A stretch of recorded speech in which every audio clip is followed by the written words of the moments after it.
I think another way that authors can control costs is to control the complexity of the photo shoot. So I'll use myself as an example that I wanted different headshots for my Matty Dalrymple suspense thriller mystery fiction persona as I did for Matty Dalrymple, the indie author.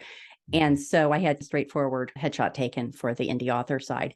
And then not this past time I updated my headshot, but a previous time, the photographer, a mutual friend of ours, Scott Kincaid, knew of this sort of strange construction in the park we had gone to take the pictures. It was very kind of Blair Witch-esque.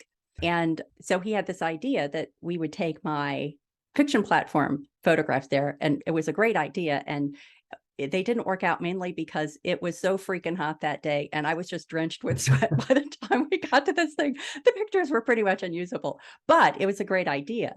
And now he had that idea and he graciously did that without charging me extra. But if I had come up with the idea and I'd been working with someone else, then it would have been perfectly reasonable for that photographer to charge me extra for the time it would take to travel to that other location and set everything up at the new location. And so since then, really as much for my own convenience as for a cost savings, I've mainly just done a quick wardrobe switch to have a slightly different look for my fiction and nonfiction platforms, but recognize that the more complicated you make it for the photographer, they're justified in charging you more accordingly. So keep that in mind when you're budgeting.